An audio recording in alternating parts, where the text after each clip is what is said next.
Sulawesi Selatan, Sulawesi Barat mendengarkan kita Ya. untuk pagi ini, dan tentunya Pak Toto kalau bicara soal korupsi nggak jauh-jauh dari kejaksaan. Iya. Ini sesuatu yang sudah setiap hari mungkin ya digeluti begitu Pak, dan tentunya kalau bicara soal kasus korupsi di Sulsel sampai hari ini pun mungkin masih banyak Pak ya didapati. Masih banyak ya. Di tahun 2020 sendiri ya, untuk kami ya, mungkin masyarakat perlu ketahui bahwa penegak hukum di bidang tindak pidana korupsi itu ada 3 Bu ya. Kepolisian, kejaksaan, dan juga KPK. KPK. Ya kan? Jadi masyarakat apabila mempunyai informasi terkait adanya tindak pidana korupsi dapat melaporkan ke 3 lembaga penegak hukum tersebut, kepolisian, kejaksaan, dan KPK. Nah, seperti itu. Nah, untuk 2020 sendiri ya Bu Nila, kami di Kejaksaan Tinggi itu ada melakukan penyidikan tindak pidana korupsi itu sebanyak 42 kasus. 42 kasus. Ya, dari seluruh wilayah di Sulawesi Selatan. Karena kan kita juga ada Kejaksaan Negeri di seluruh Sulawesi Selatan. Penyidikannya 42 ya, 42 kasus. Itu rata-rata siapa nih Pak pelakunya? Rata-rata dari berbagai kalangan ya. Tapi KPK sendiri sudah memetakan bahwa tindak pidana korupsi itu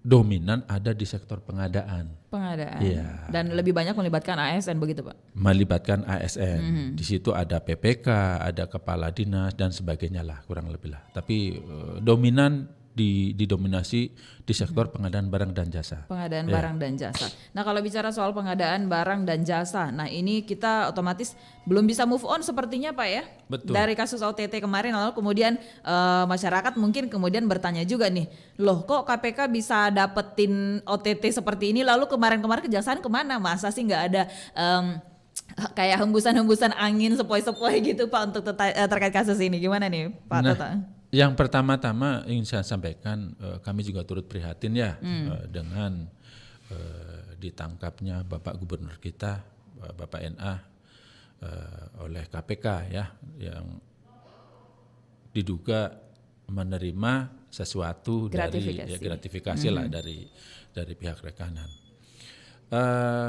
Kejaksaan sendiri memang memiliki fungsi untuk itu sebenarnya Bu Nila ya. Cuman memang ada keterbatasan bagi kami, keterbatasan kewenangan yang dibatasi oleh undang-undang. Jadi kami tidak bisa serta-merta melakukan OTT. Kami tidak bisa melakukan penyadapan langsung ya, karena ketika kejaksaan melakukan penyadapan harus mendapatkan izin dan penetapan dari pengadilan. Nah, kalau bedanya dengan KPK, teman-teman di KPK tanpa seizin dan tanpa ada penetapan dari pengadilan, mereka bisa melakukan penyadapan. Betul. Oke. Tapi kan kemudian Pak, kalau bicara soal kasus korupsi ini biasanya kan seperti kemarin juga kita tidak belum ini lupa sih waktu kemarin sempat di DPR di awal-awal pemerintahan Pak Gub ini ada sempat disinggung soal gratifikasi oleh salah satu ASN waktu itu, lalu kemudian ini menjadi permasalahan waktu itu, sempat gempar sih Pak, tapi kemudian teredam begitu. Apakah ini tidak kemudian diendus oleh kejaksaan pada saat itu? Saya kurang mengikuti ya masalah perkembangan tersebut. Tetapi yang kami tahu, informasi tersebut memang belum masuk secara resmi ke kita ya, untuk yang seperti itu. Jadi apalagi kalau kita mau membuktikan adanya gratifikasi ya terhadap ASN secara umum ya, kita harus buktikan siapa pemberinya, siapa yang menerima ya kan. Kalau baru sebatas rumor dan asumsi, saya pikir kita juga tidak bisa menjustifikasi bahwa info tersebut benar. Kan gitu. Artinya harus didukung juga dengan alat bukti, keterangan saksi, adanya barang bukti, kan seperti itu. Nah, kalau dengan peristiwa OTT, barang buktinya kan ditemukan langsung di situ, seperti itu kan. Nah, untuk membuktikannya itu agak sedikit-sedikit membutuhkan waktu ya dan juga keahlian yang lebih kan seperti itu. Lalu kemudian dari 42 kasus yang tadi sempat disebutkan selama ini yang ditangani oleh kejaksaan, ini apakah memang ini berdasarkan informasi yang masuk ke kejaksaan dari masyarakat atau mungkin memang ini ada yang ditemukan sendiri oleh kejaksaan gitu Pak? Sebagian besar memang berasal dari informasi dari masyarakat ya Bu Nila ya, dan sebagian juga ada memang yang hasil temuan kita sendiri gitu kan. Jadi memang kita kan wajib untuk menindaklanjuti setiap informasi, setiap laporan yang berasal dari masyarakat, dan laporan tersebut juga nanti kita bertanggungjawabkan kepada pelapor ya, untuk dapat informasi perkembangan dari apa yang sudah dilaporkannya. Itu wajib kita berikan sebagai bentuk transparansi ya, bentuk transparansi kepada publik. Ya, seperti itu. Lalu kemudian Pak, otomatis ini masyarakat tidak hanya ingin mengetahui kasus korupsi yang ada di Makassar saja. Otomatis ini data-data informasi yang kasus-kasus korupsi yang ada di daerah pun pasti masuk infonya ke kejaksaan ya Pak ya. Iya, mungkin dari daerah beberapa daerah. Nah kemudian kemarin sempat ada dapat info dari Wajo nih Pak. Ini dari pihak Kejari Wajo mengatakan ini bukan OTT tapi ini seperti OTT karena mereka mendapatkan info dari masyarakat kemudian mengambil tindakan dan kemudian mendapatkan 2 orang oknum ASN Kemenak waktu itu Pak. Ini sudah sewajarnya dan sudah selayaknya memang seperti itu Kejari cara kerjanya begitu ya Pak? Gimana Mbak? Wajo? Kejari Wajo kemarin menangkap istilahnya kayak OTT tapi mereka mengatakan ini bukan OTT. 2 orang oknum dari Kemenak Wajo yang kemudian ingin mengembalikan uang gratifikasi waktu itu Pak. Ini kejadiannya seminggu yang lalu. Jadi kalau bicara gratifikasi kan ada ketentuan peraturan perundang yang mengatur juga ya Mbak ya kan, di situ di Undang-Undang KPK ASN lah ya kita sebut, ketika menerima pemberian sesuatu yang disebut gratifikasi dia harus melaporkannya dalam waktu 30 hari semenjak dia menerima gratifikasi tersebut, seperti itu kan. Nah terkait kasus di Wajo, jujur saya belum tahu informasi detailnya ya. Belum ya Pak? Kita belum mendapatkan informasi detailnya dari kawan-kawan di Wajo. Apakah kasusnya memang benar seperti itu? Kalau memang bentuknya 2 ASN yang diduga menerima itu sudah melaporkan dan hendak melaporkannya kepada KPK ya, bukan ke kejaksaan ya, ke KPK, tentunya itu adalah suatu pembelajaran yang bagus dong Bu. Kan itu. Kan memang undang-undang juga mengatur bahwa setiap ASN yang menerima gratifikasi dari pihak lain wajib melaporkannya dalam jangka waktu 30 hari. Di undang-undang KPK diatur seperti itu. Lalu bagaimana Pak jika mungkin oknumnya nih ya, kita tidak menyinggung atau menuduh tapi kita bicara soal oknumnya. Jika salah satu oknumnya ini kemudian ia mungkin karena sudah sering biasanya kan wartawan mulai menulis kemudian dia merasa tersinggung, kemudian besok-besok kayaknya saya harus kembalikan nih duit nih kayak gitu. Lalu kemudian ketika dia melapor ke kejaksaan begitu Pak, bagaimana Pak? Dia melapor kemudian berniat ingin mengembalikan uang gratifikasi itu bagaimana tindakan hukumnya nanti itu Pak?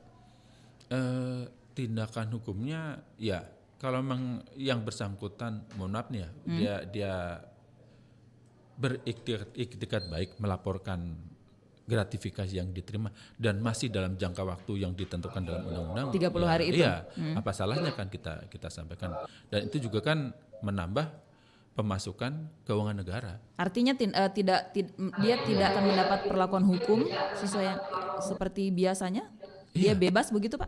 Iya kan, sepanjang dia memang belum kita buktikan bahwa memang yang bersangkutan pemberian itu adalah dalam hal yang bertentangan dengan undang-undang kan itu.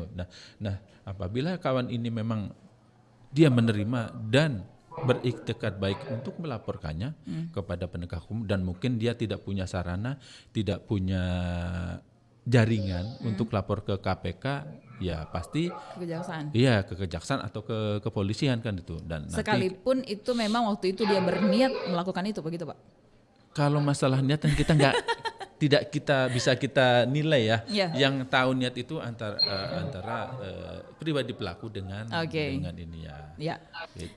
Bicara soal korupsi memang tidak ada habisnya Pak ya. Betul. Karena apa ya istilahnya kayak sudah ada pemerintah sudah ada KPK, selain kejaksaan, kemudian pihak kepolisian sudah bekerja secara terus-menerus, otomatis kepolisian juga tidak berhenti, bukan hanya sekali dua kali, kemudian akan terus melakukan pengejaran terhadap pelaku-pelaku lainnya. Namun ternyata berbagai efek jera, kemudian masa tahanan yang cukup lama ini tidak memberikan apa ya istilahnya nggak membuat kapok para pelaku, bahkan banyak yang kemudian mencoba.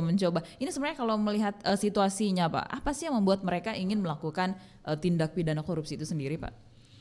Jadi sebenarnya sih kalau kita lihat dari teorinya ya Bu ya, tindakan korupsi itu nanti mohon kalau ada salah dikoreksi, ada 3 yang menyebabkan orang melakukan tindak pidana korupsi. Iya. Tindak pidana korupsi karena kebutuhan, ya ada 2, mohon maaf, tindak pidana korupsi karena kebutuhan, didesak kebutuhan, dan tindak pidana korupsi yang karena keserakahan. Oke. Ya kan, dua-duanya salah. Kalau menurut saya dua-duanya salah. Apapun kebutuhan orang, kalau dia melakukan korupsi adalah salah. Ya. Tapi terkadang kita juga sisi manusiawinya ya, jaksa juga manusia, polisi juga manusia. Apabila ada seseorang kita tahu, misalkan petugas di bawah lah ya, taruhlah KTP itu kan, KTP dengan pegawai golongan rendah, dia karena kebutuhannya lalu menerima sesuatu dari pemohon KTP ya kan gitu. Nah, apa ya kita tega ya menghukum dia dengan hukuman yang tinggi kan gitu.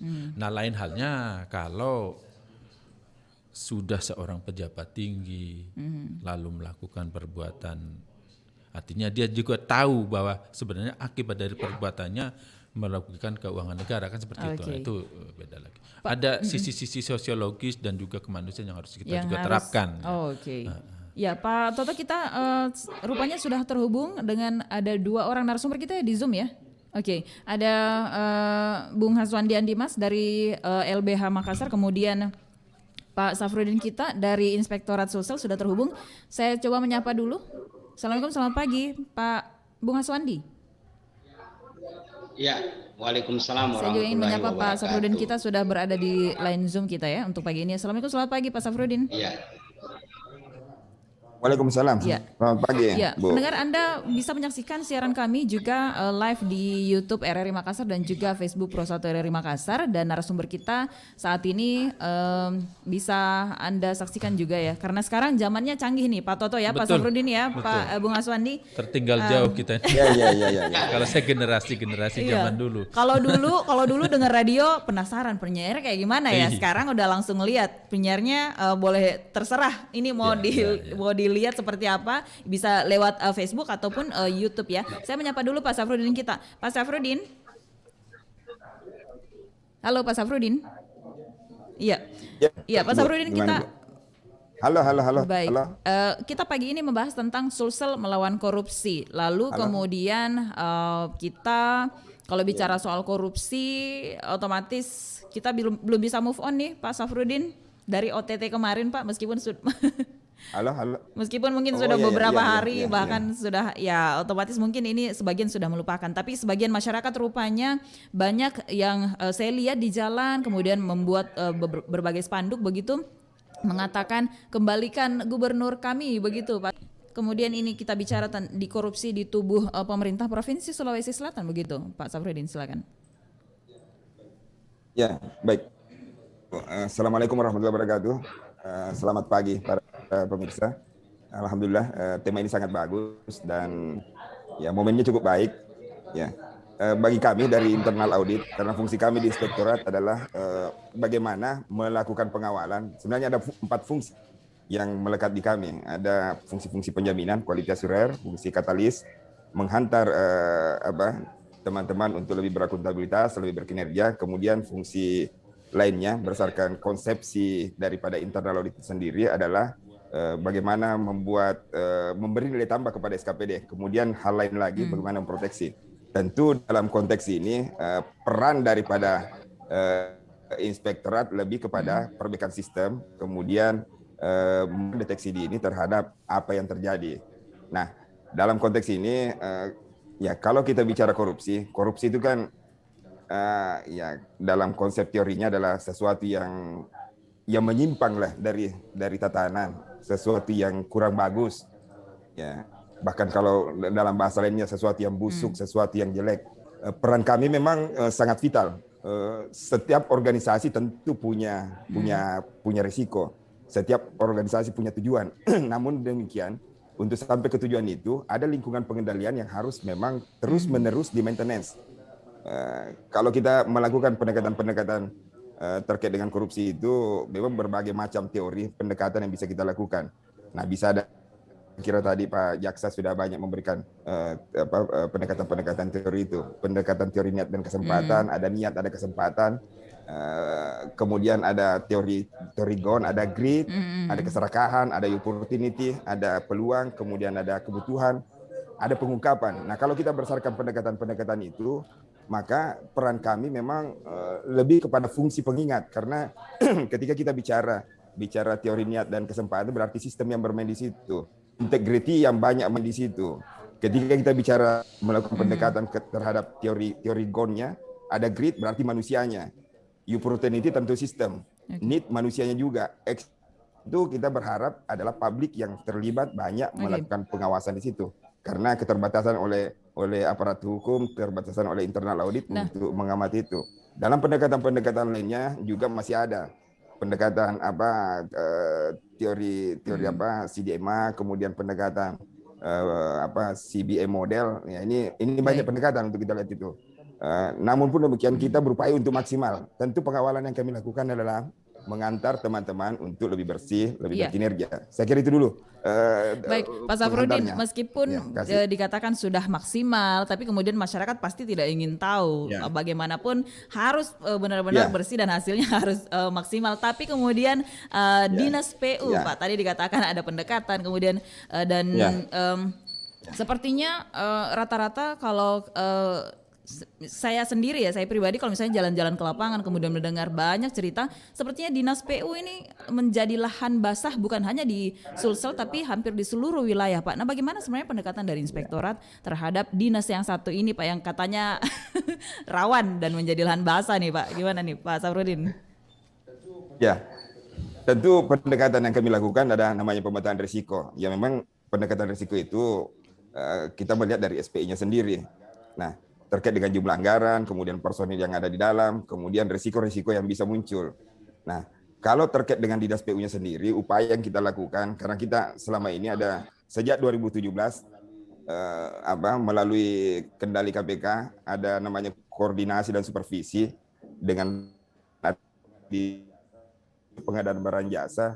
Ini sudah dikawal. Nah, kalau ini terjadi berarti kan sistem kita mencoba untuk bangun, tetapi dalam pendekatan terjadinya penyimpangan itu banyak faktor. Pendekatan tadi teori GON itu ada greed, ya tentu manusianya kembali kepada integritinya. Ya, opportunity mencoba untuk kita tutup peluangnya melalui sistem. Ya, kita sudah melakukan review terhadap HPS-nya untuk menghindari penyimpangan-penyimpangan itu. Kita mencoba untuk melakukan probity audit sesuai dengan saran KPK. Kita sudah lakukan itu. Tetapi kan tergantung manusianya kembali ke manusianya, integritinya. Karena kita bicara pendekatan niat dan kesempatan, ada niat, ada kesempatan, jadilah itu. Ada keserakahan, opportunity walaupun kita tutup, masuk juga. Termasuk pengungkapan. Karena korupsi itu selalu berada di ruang-ruang gelap yang tidak terpantau dan biasanya efeknya wow. Dan benar-benar wow, Pak. Wow. Dan benar-benar wow ini, Pak. Saya mungkin ke Pak, Bung Gaswandi dulu nih, Pak Safrudin. Bung Gaswandi. Ya, ini tadi dari pemaparan Pak Safrudin itu juga tadi mungkin sudah sempat mendengar dari penjelasan Pak Toto juga dari Kejati ini kesempatan meskipun sudah dikatakan korupsi soal meminimalisir seperti itu sudah sangat maksimal upayanya, namun kesempatan selalu aja ada. Kalau dari Bung Aswandi dari LBH sendiri bagaimana melihat kasus korupsi yang ada di Sulsel atau mungkin lebih banyaknya di Makassar ini? Ya, makasih banyak Mbak Charlila. Jadi kalau kami menganggap kalau masyarakat sipil ya, karena dalam melihat ini bahwa upaya pencegahan dari pemerintah itu sendiri termasuk Pemprov ya, itu yang belum optimal, kami mengatakan begitu. Karena indikatornya adalah sistem yang kemudian sistem pencegahannya itu belum dilaksanakan secara serius. Misalnya ini kan terungkap dari MOU KPK dengan Pemprov ini untuk bagaimana rencana aksi pencegahan korupsi itu adalah misalnya laporan harta kekayaan pejabat negaranya saja belum optimal dilaksanakan. Terus kedua, soal misalnya transparansi publikasi terkait dengan pengadaan barang dan jasa secara elektronik juga belum dijalankan dengan baik. Terus kemudian kan begini, sebenarnya di Makassar ini kita kaya akan kapasitas masyarakat sipilnya, termasuk LBH Makassar, ACC, Vikornop Sulsel, itu di gerakan NGO itu banyak sebenarnya pakar-pakar yang bisa kita digunakan atau berpartisipasi atau bekerja sama dengan pemerintah dalam rangka pencegahan itu, tetapi ini belum sangat terbuka. Dalam konteks COVID-19 saja, penanganan COVID-19 saja misalnya, kami sejak awal koalisi masyarakat sipil itu kemudian membentuk koalisi dan kemudian menawarkan untuk beberapa kali bertemu dengan gubernur dan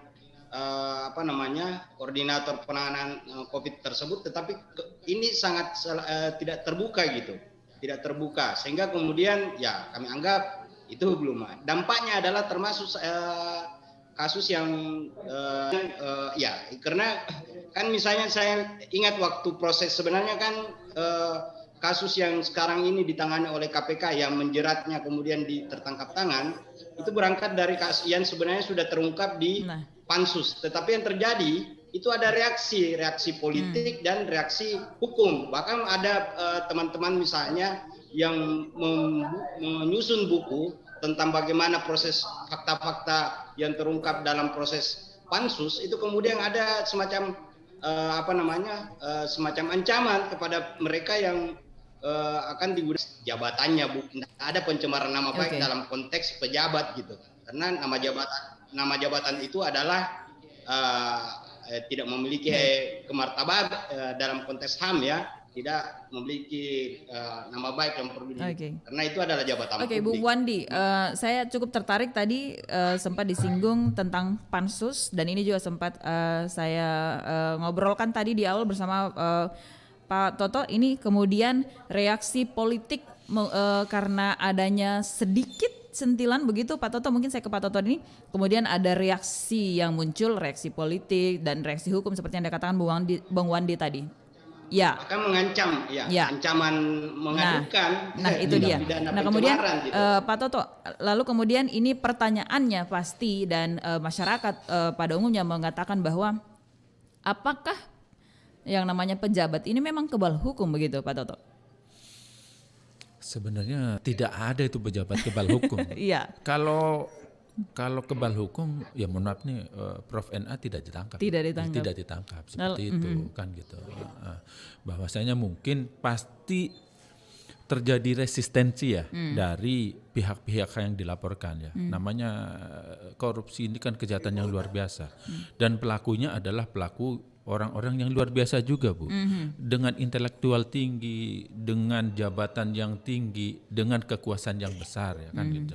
Cuman tadi kan juga ada satu teori yang mengatakan bahwa semakin tinggi kekuasaan yang dipegang oleh seseorang mendorong dia untuk berbuat korup dengan kekuasaan dan kesempatan yang diberikan kepadanya, seperti tadi dikemukakan oleh kawan dari inspektorat kan seperti itu, ada kesempatan, ada peluang, ada kebutuhan, ada keserakahan kan seperti itu. Jadi pada ini semua tidak ada pejabat yang kebal hukum itu, Bu. Tidak ada pejabat kebal hukum. Semua sama di mata hukum. Semua gitu? sama di mata hukum. Mau masyarakat, nelayan, petani, pejabat semua kedudukannya sama di depan hukum.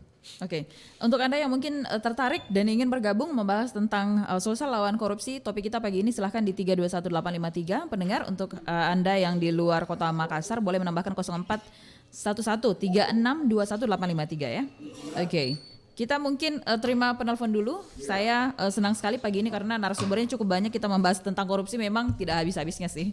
Kita coba angkat dulu nih, telepon di 36211853. Halo, Assalamualaikum. Waalaikumsalam, dengan siapa di mana Pak?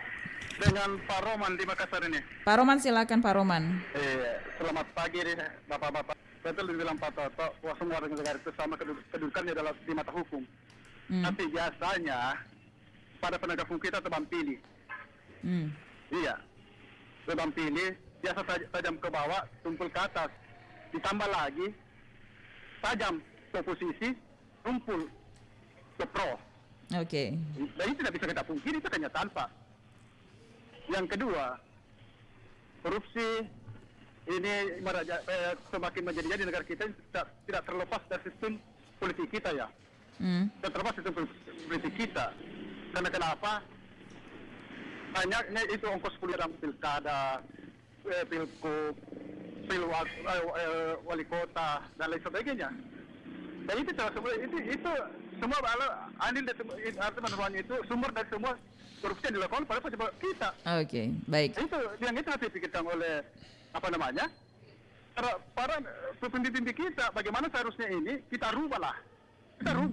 Dan ini adalah sumber dari segala sumber korupsi. Baik, terima kasih. Terima kasih Pak Roman. Begini, yang terakhir. Ini ada KPK, ada kepolisian, ada kejaksaan, tapi kok korupsi menjadi-jadi saja. Jadi dalam pikiran saya sebagai masyarakat biasa, lebih baik saja itu korupsi dilegalkan saja ya. Dilegalkan saja. Iya. Oke. Karena tidak ada artinya semakin menjadi-jadi. Itu mau berkurang, bahkan menjadi-jadi. Jadi saya harap ini kan seharusnya saya sebagai masyarakat biasa ya lebih baiklah dilegalkan saja daripada kita berpolemik saja, berputar-putar saja kepada korupsi. Baik, terima kasih Pak Roman di Makassar. Ya. Assalamualaikum. Waalaikumsalam warahmatullahi wabarakatuh. Terima kasih Pak Roman di Makassar. Mungkin saya langsung ke Pak Toto dulu nih. Hukum kita tebang pilih, tumpul ke atas Pak, tajam ke bawah, dan sangat dipengaruhi dengan sistem politik yang membuat banyak kepala daerah berpikir saya harus korupsi supaya membayar partai saya. Ini sudah jadi rahasia umum Pak. Nah bagaimana, saya ke Pak Toto dulu deh. Jadi Pak Toto. begini ya, hukum tebang pilih, tajam ke bawah, tajam ke bawah, tumpul ke atas. Tumpul ke atas. Ada lagi tadi tajam ke oposisi, Iya.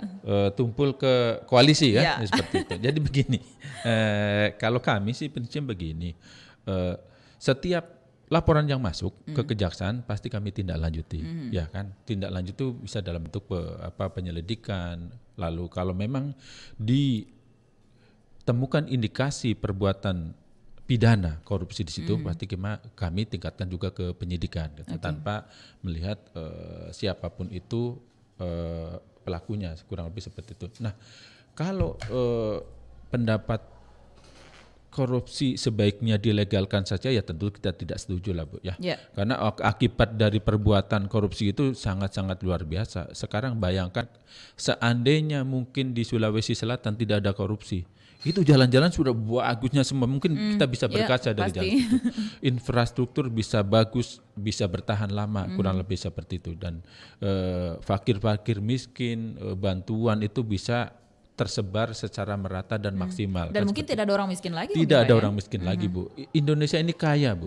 Ya, Indonesia ini kaya. Nah, ada kalau tindak pidana korupsi itu kan sebenarnya untuk pencegahannya adalah dari integritas dari orang-orang, dari ASN, dari juga masyarakat secara umum. Karena tindak pidana korupsi itu juga tidak melulu domainnya dari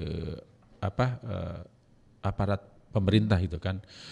Kalau masyarakatnya tidak mau memberi, tidak ada yang mau memberi, tidak ada yang mau menerima juga. Tidak ada yang mau menerima juga kan seperti itu. Jadi inilah pentingnya pendidikan integritas. Kita mulai dari lingkup terkecil ya di kehidupan kita, dari keluarga lah, dari keluarga. Dan mungkin juga korupsi ini bisa terungkap jika masyarakat ingin atau bisa seperti dikatakan tadi, jika mendapati melaporlah begitu. Melapor. Tapi kemudian masyarakat Ada bertanya, Pak. 3 lembaga penegak hukum yang diberi wewenang untuk melakukan penyidikan. Kalau tidak percaya pada polisian, bisa lapor ke kejaksaan. Kalau tidak percaya kepada kejaksaan, bisa lapor ke kepolisian. Tapi kemudian pertanyaannya, Pak, ke masyarakat KPK maksud saya. ya, masyarakat kemudian bertanya-tanya, Pak, seperti itu. Dan selama ini yang menjadi istilahnya was-was terhadap masyarakat, saya tahu ada tindak korupsi di depan saya, tapi kok saya takut untuk melaporkan itu. Nah, ini yang menjadi pertanyaan banyak masyarakat yang kemudian mungkin membuat mereka, sudahlah biarin aja gitu. Akhirnya tidak ingin melapor begitu.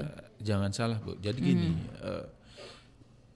ada kewajiban dari aparat penegak hukum melindungi setiap pelapor yang memberikan informasi terkait tindak pidana apapun itu, korupsi kah atau tindak pidana lain. Dan juga ada juga lembaga perlindungan saksi dan korban. Nah, jadi bisa masyarakat memberikan informasi, kita jamin keamanannya, kita jamin kerahasiaannya, kita lindungi kerahasiaannya. Tidak mungkin kita baik. Pak Toto, itu jaminan, dan kita masih akan berbincang lagi. Pendengar jangan kemana-mana, kita lewatkan dulu yang berikut ini. Ini harus lewat, Pak, kalau enggak jangan kemana-mana pendengar, kita masih akan kembali di Dialog Interaktif Lintas Makassar Pagi. Terapi plasma konvalesen saat ini menjadi harapan pasien COVID-19, terutama yang mengalami infeksi berat. Para penyintas COVID-19 dapat berperan aktif membantu sesama dengan menjadi donor plasma konvalesen, seperti yang telah dilakukan Menko Perekonomian serta Ketua Komite Penanganan COVID-19 dan Pemulihan Ekonomi Nasional, Erlangga Hartarto. Para pendengar RRI, harapan untuk sembuh bagi pasien COVID-19 kini semakin banyak, yakni tidak saja melalui obat-obatan yang diberikan tenaga medis, namun juga dengan terapi plasma konvalesen. Terapi plasma konvalesen ini diberikan oleh para pendonor yang telah sembuh dari COVID-19 untuk diberikan kepada pasien lain yang terinfeksi berat COVID-19. Saya pribadi telah melakukan donor plasma konvalesen ini dengan harapan agar juga dapat diikuti oleh para penyintas COVID-19 lainnya. Pemerintah bersama Palang Merah Indonesia akan memfasilitasi terapi plasma konvalesen sebanyak mungkin. Bila ada 10% saja penyintas COVID-19 melakukan donor plasma konvalesen, maka akan semakin banyak pasien sembuh serta akan mendukung harapan Presiden Joko Widodo agar terbentuk herd immunity pada akhir tahun ini. Saatnya berbuat baik untuk sesama dengan menjadi donor plasma konvalesen. Saya, Erlangga Hartarto, Menko Perekonomian, Ketua Komite Penanganan COVID-19 dan Pemulihan Ekonomi Nasional. 5 arahan Presiden soal penerapan adaptasi kebiasaan baru, yakni pentingnya prakondisi yang ketat, yakni protokol kesehatan yang harus diikuti masyarakat seperti menggunakan masker dan lain-lain. Perhitungan yang cermat dalam mengambil kebijakan berdasarkan data dan fakta di lapangan. Menentukan prioritas sektor dan aktivitas mana yang bisa dimulai atau dibuka secara bertahap. Konsolidasi dan koordinasi pemerintah pusat dan daerah sampai ke tingkat RT terus diperkuat dengan melibatkan masyarakat bersinergi menyelesaikan persoalan besar ini. Melakukan evaluasi secara rutin meskipun sebuah daerah kasus barunya sudah menurun. Jangan lengah, karena kondisi di lapangan sangat dinamis.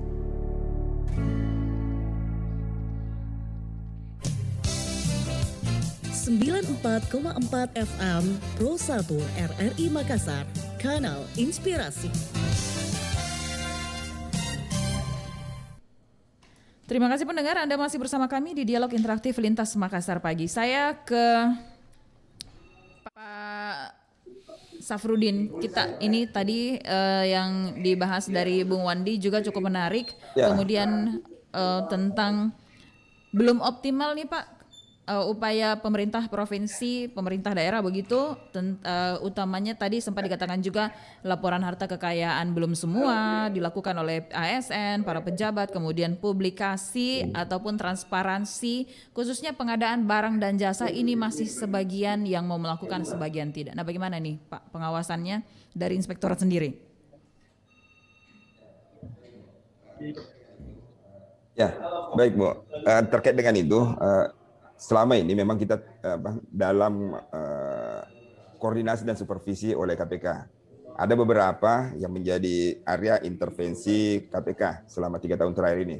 Mulai dari perencanaan, pengadaan barang jasa, pelayanan terpadu satu pintu, kemudian penguatan APIP-nya sendiri. Selain itu manajemen ASN dan optimalisasi pajak daerah, manajemen aset daerah, dan tata kelola desa.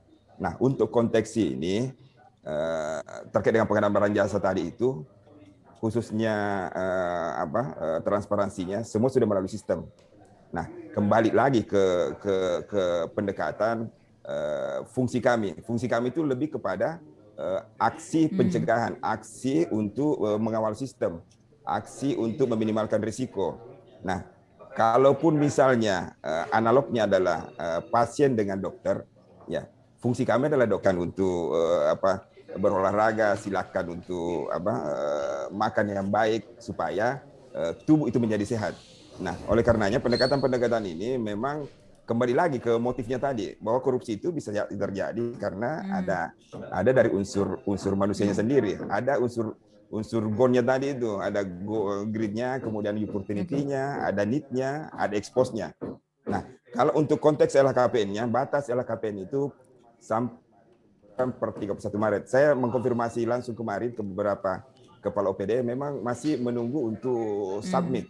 Ya, sesungguhnya dia sudah melaporkan. Nah, karena pelaporannya adalah by online. Nah, oleh karenanya ya kita berharap sampai per 31 Maret ini semua sudah terlaporkan untuk taat terhadap aturan itu. Nah, upaya-upaya untuk lebih efektif, untuk lebih efisien dalam melakukan pengendalian intern ini juga kita telah optimalkan. Namun demikian ini masih perlu ditingkatkan lagi. Pengawalan oleh BPKP melalui kapabilitas APIP ini terus-menerus kita genjot. Nah, dalam konteks dokter dan pasien tadi, ya dokter juga harus bagus di situ. Kapabilitasnya juga harus bagus untuk memberi nasihat ke pasiennya. Jadi dua pihak untuk cegah korupsi ini menjadi penting, dan kunci juga adalah bagaimana kami terbantu oleh masyarakat untuk memberi laporan-laporan itu. Nah, pada prinsipnya bahwa kami berupaya untuk optimal. Satu hal lagi informasi, kami ada di Sulsel ini ada penyuluh anti korupsi yang dibawa termasuk saya, ada 64 orang saat ini. Ini juga kami bekerja secara volunteer, memberi edukasi ke teman-teman sesama aparat untuk kata halusnya bahwa tidak terjerumuslah kepada hal-hal itu. Fungsi mengingatkan dan mengingatkan menjadi penting. Integriti menjadi penting untuk mengawali. Safrudin, mungkin ini yang dikatakan dari Bung Wandi tadi bahwa pemerintah seolah-olah tidak ingin mengajak lembaga-lembaga yang ada untuk bersama-sama kemudian mengawal tentang korupsi itu sendiri, Pak. Nah, bagaimana dengan ini? Apakah memang betul tidak mau atau tidak ingin diawasi oleh lembaga seperti itu atau bagaimana, Pak?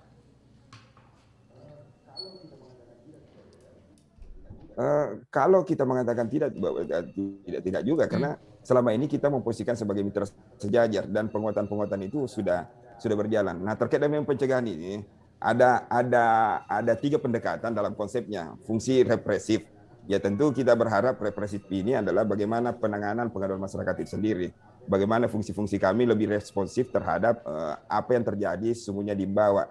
Kemudian hal lain yang menjadi fokus juga bagaimana kita sempurnakan sistem. Sekali lagi tadi, the opportunity dari pendekatan teori GON itu, peluang itu muncul karena kelemahan sistem. Oleh karenanya di PTSP kita mencoba dekati, di ULP kita mencoba dekati, dan hal lain ya kampanye masyarakat, edukasi terhadap para aparat ini masih harus berlanjut terus-menerus, mengingatkan karena korupsi ini selalu berada di ruang senyap.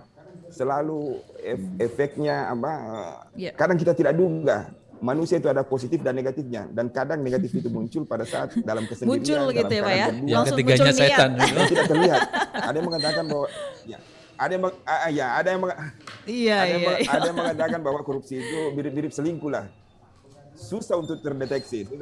Oleh karenanya pengaduan dari masyarakat, pengaduan dari model-model whistleblowing itu menjadi penting. Nah, ya aparat juga ada keterbatasan. Jadi intinya, kalau kita secara normatif intinya untuk Pak masuk, Safrudin dia tidak akan kelihatan. Tetap ada niat untuk bekerja sama juga dengan lembaga lain begitu, Pak ya? Pasti.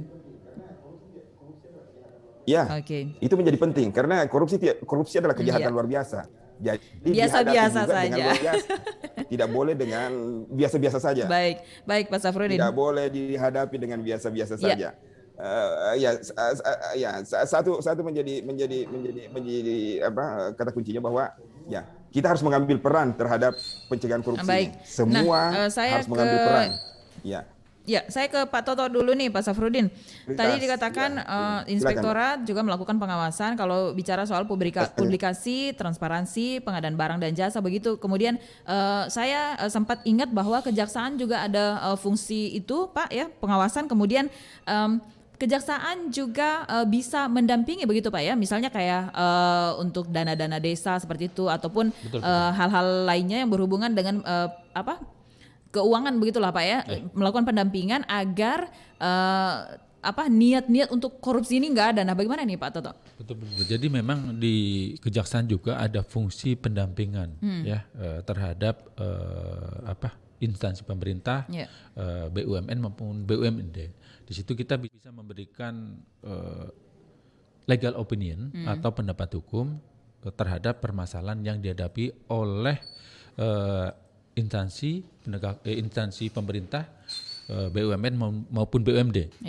Di situ permasalahan-permasalahan yang mungkin dihadapi, ketakutan yang mungkin dihinggapi oleh teman-teman di instansi pemerintah, khususnya terkait pengadaan barang dan jasa, PPK dan sebagainya, itu bisa dimintakan pendapat hukumnya dan nanti kita berikan solusi, kita berikan saran sesuai dengan peraturan perundangan yang mengatur tentang hal yang dimintakan kepada kami. Dan yang lebih lagi terkait pandemi juga Bu, kami mendapatkan instruksi dari pimpinan dalam ini Jaksa Agung untuk mendampingi di dalam pelaksanakan refocusing anggaran. Jadi kan selama pandemi ini memang anggaran-anggaran yang untuk konstruksi dan sebagainya kan sebagian dialihkan ke untuk penanganan pandemi COVID-19 ini. Dan di situ kita ingin memastikan refocusing ini, anggaran yang difokuskan untuk penanganan pandemi ini benar-benar sesuai peruntukannya, benar sesuai peruntukannya. Kemudian ini juga sempat disinggung tadi Bung Wandi, ada sedikit tidak transparansi soal dana refocusing itu. Kemudian bagaimana pendampingan selama ini Pak? Karena banyak dinas yang terlibat dalam khusus dana refocusing ini, tidak hanya daerah tapi ada juga beberapa dinas yang kemudian kemarin kemudian mencuat kasusnya dan masih ditangani di Polda adalah dana bansos yang melibatkan beberapa pihak. Nah ini bagaimana Pak? Jadi kalau untuk kasus yang sekarang berjalan karena sudah ranahnya di penyidikan di Polda, tentunya kami menunggu dari kawan-kawan di sana ya. Tapi kalau bicara soal sebelumnya Pak, kalau pendampingan ini kan soal setahun sebelumnya nih. Tentunya kawan-kawannya di sana saya sih masih percaya bahwa ketika proses pendampingan itu kawan-kawan bertindak profesional ya, karena ketika fokusnya adalah di penganggaran penganggaran agar anggaran yang dialihkan itu untuk di perencanaannya, di pelaksanaannya sesuai dengan peraturan yang berlaku tentunya seperti itu kan gitu. Nah bahwasanya mungkin ada sesuatu yang mungkin sempat silap, yaitulah muncul pentingnya integritas dari yang melaksanakan anggaran itu tersendiri ya. Barangkali ini mungkin yang mendampingi sempat lagi lengah sedikit atau seperti apa.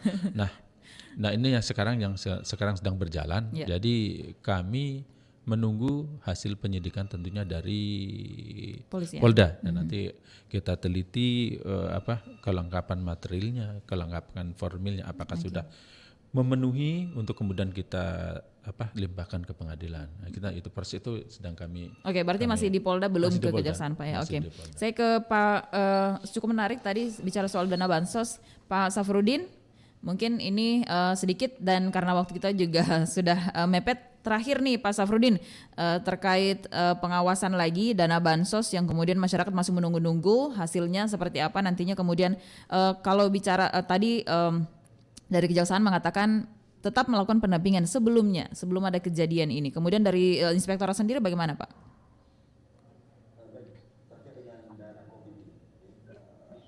Baik. Terkait dengan dana COVID ini, dari awal kita sudah dikawal oleh KPK kemudian pendampingan oleh kejaksaan juga iya, semua BPKP iya, dan tentu dana COVID ini ya salah satu diantaranya dana bansos. Ya, kita tidak mau terjadi penyimpangan di situ. Oleh karenanya kami super hati-hati terkait dengan itu. Kalaupun misalnya ada riak-riak di situ, ya tentu upaya maksimal untuk mengawal itu menjadi bagian terpenting yang kami lakukan. Saya dari bulan 3 sudah all out terkait dengan baik pendampingan di kesehatan. Saya diberi tugas di kesehatan, ada juga teman-teman diberi tugas di mengawal bansos ini, maupun terkait dengan pemulihan ekonominya sendiri. Ya, kita berusaha untuk maksimal karena transparansi kemudian akuntabilitas ini menjadi penting.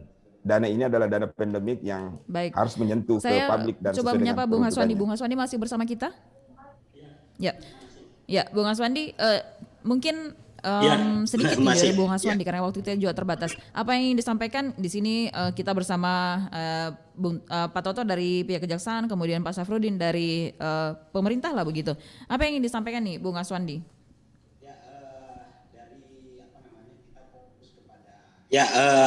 Dari kita fokus kepada MOU ya. MOU itu menandakan bahwa pencegahan itu belum optimal di Sulawesi Selatan. Yang kedua, untuk kemudian penanganan kasus korupsi ya juga sangat tidak transparan juga baik di Polda maupun di Kejaksaan. Karena ada beberapa kasus yang mandek yang kemudian dihentikan, misalnya disurati juga Kejaksaan tetapi kemudian tidak dibalas. Misalnya soal kasus Jentang. Kasus Jentang itu menjadi catatan buruk bagi Kejaksaan. Itu kasus berawal dari kasus korupsi dana sewa tanah negara gitu kepada yang bersangkutan. Kemudian ditetapkan sebagai tersangka dan kemudian ada upaya pra peradilan sudah dari tersangka Jentang ditolak. Kemudian tapi anehnya dihentikan oleh Kejaksaan. Ada beberapa catatan kasus mandek juga di Kejaksaan. Nah, untuk kasus pandemik misalnya ya, dugaan penyalahgunaan anggaran pandemik misalnya di Kota Makassar itu sejak awal ditangani oleh Polda, tetapi sampai sekarang ada beberapa kasus belum ada tindak lanjutnya. Nah, sementara rakyat yang kemudian karena ini kan sebenarnya soal penanganan COVID-19 ini soal core-nya adalah masalah kesehatan. Karena kesehatannya optimal sehingga kemudian banyak masyarakat atau korban yang meninggal dunia padahal tidak COVID karena kelambanan penanganan, ya alasannya alat, ya karena peralatan kesehatan tidak optimal, sehingga kemudian menjemput keluarganya misalnya, karena tidak misalnya karena masih PDP belum keluar status, ternyata setelah keluar statusnya ternyata negatif. Nah, ini kemudian sudah beberapa orang yang disidangkan, warga yang dianggap melanggar itu sudah disidangkan. Sementara kasus-kasus korupsi yang dilaporkan oleh masyarakat tidak ada sampai sekarang. Artinya kemudian kita berharap bahwa baik pemerintah provinsi, pemerintah daerah yang sebagai pengelola anggaran negara, dan kedua adalah aparat penegak hukum, setidak-tidaknya mau bersinergi lah dengan masyarakat ya, dengan masyarakat, apalagi NGO-NGO yang memiliki kapasitas untuk itu.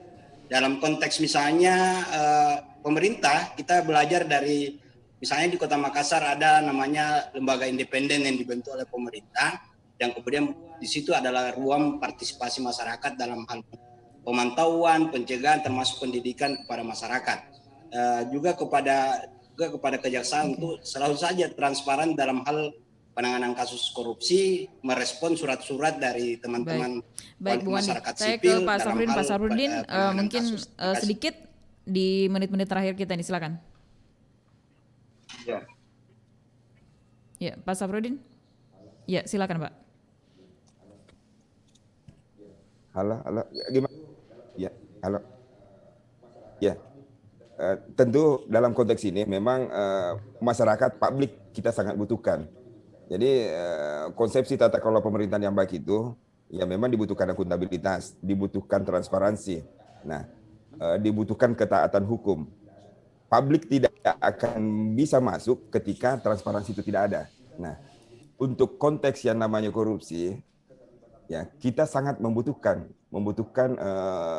keterlibatan publik untuk mengawasi. Karena publik lah masyarakat pemilik negara ini, masyarakatlah pemilik mandat ini yang memberikan masyarakatlah yang menyerahkan mandat ini ke penyelenggara negara. Oleh karenanya, ya tentu bagi kami dari internal audit sangat berupaya untuk merespon daripada apa yang diinginkan oleh publik. Ya tentu mimpi kita adalah dari sisi pemerintahannya bagaimana membangun pemerintahan yang bersih dan berkinerja. Nah, mengawinkan antara pemerintahan yang bersih dan berkinerja ini memang tidak mudah, Pak. Tidak mudah, Bu. Karena bisa jadi dia bersih tapi tidak berkinerja. Bisa jadi dia berkinerja tapi tidak bersih. Ya, ini butuh seni dalam mengelola pemerintahan. Karena publik menantikan yang namanya pelayanan yang baik, publik yang menginginkan bahwa pemerintahan mempunyai daya saing, publik menginginkan bahwa masyarakat semakin terberdayakan. Nah, di balik itu semua harus terakuntabilitaskan. Nah, kalau tidak ada pengawasan, ya maka ya bisa jadi terjadi bias-bias, terjadi riak-riak yang mungkin terjadi. Oleh karenanya kolaborasi antara pemerintah, swasta, dan masyarakat menjadi penting. Dalam konteks ini pemerintah tentu ada aparat hukum di situ. Dalam konteks publiknya ya kita berharap kepada NGO, kita berharap kepada masyarakat, kita berharap kepada pengaduan-pengaduan yang membantu kami untuk mengawasi, mengawal sehingga terbangunnya pemerintahan yang bersih dan berkinerja itu. Saya kira demikian, Bu. Jadi intinya begini, Bu. Saya sih pengennya masyarakat juga tetap proaktif ya. Jangan henti-hentinya untuk melaporkan berbagai tindak pidana yang dianggap tindak pidana korupsi. Yang kedua, saya ingin mengajak kepada seluruh kalangan masyarakat di Sulawesi Selatan, ayo marilah kita mulai untuk melakukan pembelajaran, melakukan edukasi, dimulai dari lingkungan terkecil kita, ya, dimulai dari keluarga untuk menanamkan tindakan-tindakan sifat-sifat yang anti korupsi sehingga di kemudian hari tercipta generasi yang memang sangat anti korupsi sehingga apa yang kita citakan bersama masyarakat yang bebas dari korupsi tentunya bisa kita capai dan partisipasi masyarakat dalam pencegahan itu sangat penting bagi kami.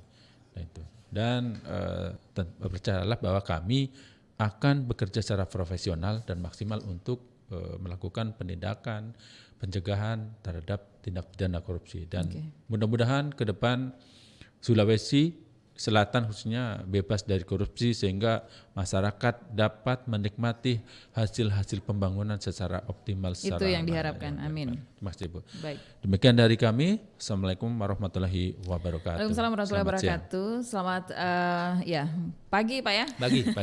Terima kasih Pak Toto. Pak Safrudin juga terima kasih untuk kesempatannya pagi ini Pak Safrudin. Dan sehat terus Pak, bisa terus mengawal sesuatu yang positif di wilayah Sulawesi Selatan ini Pak dan dijauhkan dari corona lah intinya. Amin. Baik, Bung Wandi juga terima kasih Bung Aswandi sudah bersama kita pagi ini di Dialog Interaktif Lintas Makassar Pagi. Pendengar, sampai di sini kebersamaan kita dalam Dialog Interaktif pagi ini. Saya Karinila Kandi dan mari kita sama-sama melawan korupsi karena yang namanya korupsi nggak pernah ada tempat baik di hati maupun di mata masyarakat pada umumnya. Saya Karinila Kandi, selamat pagi, sampai jumpa.